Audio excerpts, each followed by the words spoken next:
Assalamualaikum warahmatullahi wabarakatuh. Bismillah, alhamdulillah, wassalatu wassalamu ala rasulillah Sayyidina wa maulana Muhammadin ibn Abdillah wa alihi wa sahbihi wa mawalah. Asyhadu an la ilaha illallah wa asyhadu anna Muhammad Rasulullah.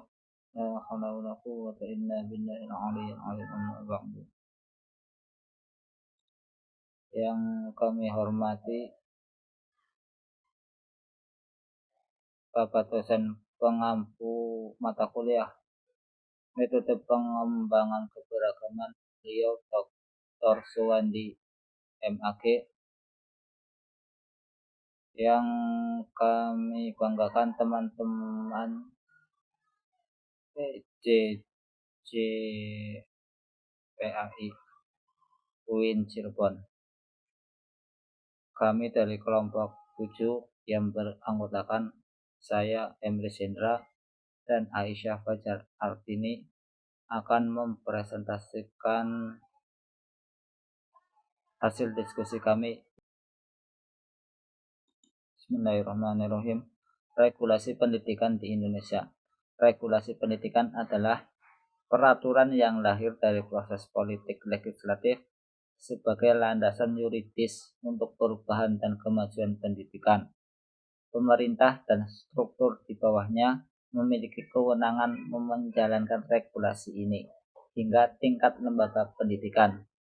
Dari regulasi lahir kebijakan, yaitu keputusan matang yang membimbing organisasi pendidikan. Kebijakan pendidikan sering dipahami secara luas sebagai rencana kegiatan yang mengatur perilaku guru, siswa, dan institusi pendidikan. Landasan utama kebijakan adalah pertimbangan akal manusia yang dominan dalam pengambilan keputusan. Kebijakan pendidikan mencakup tujuan, prinsip, dan peraturan yang membimbing pelaksanaan pendidikan di Indonesia. Selanjutnya adalah jenis dan periode regulasi pendidikan. Yang pertama, periode prasejarah. Periode ini berlangsung pada zaman prasejarah sampai dengan pertengahan tahun 1800-an. Pada periode ini pendidikan diarahkan pada sosialisasi nilai keagamaan dan keterampilan hidup yang dikelola oleh tokoh-tokoh agama.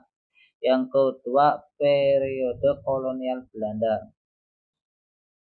Pada periode ini pendidikan modernisasi dengan kontrol kolonial untuk mendukung kepentingan sosial dan ekonomi pemerintah kolonial.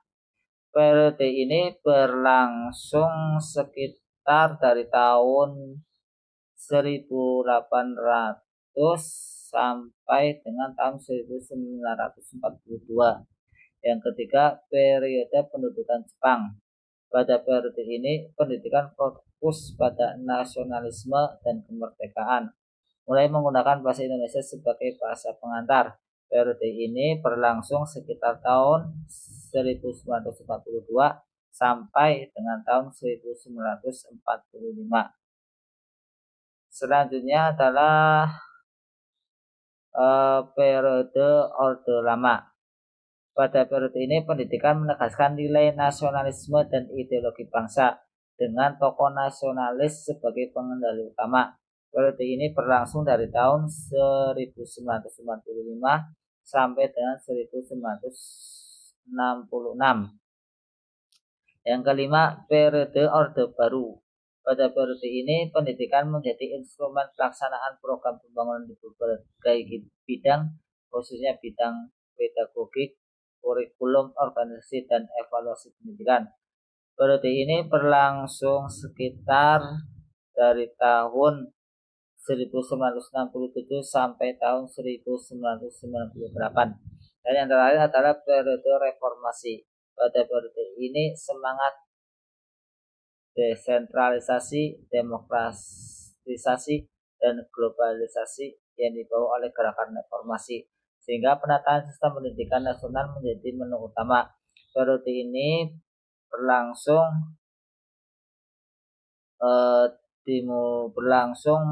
mulai dari tahun 98 sampai sekarang. Selanjutnya adalah tujuan dan tantangan kebijakan pendidikan. Tujuan regulasi pendidikan di Indonesia adalah untuk menghasilkan pendidikan bermutu dan berdaya saing menghadapi tantangan nasional dan global. Standar nasional pendidikan menjaga keragaman dan sinergi antar lembaga pendidikan.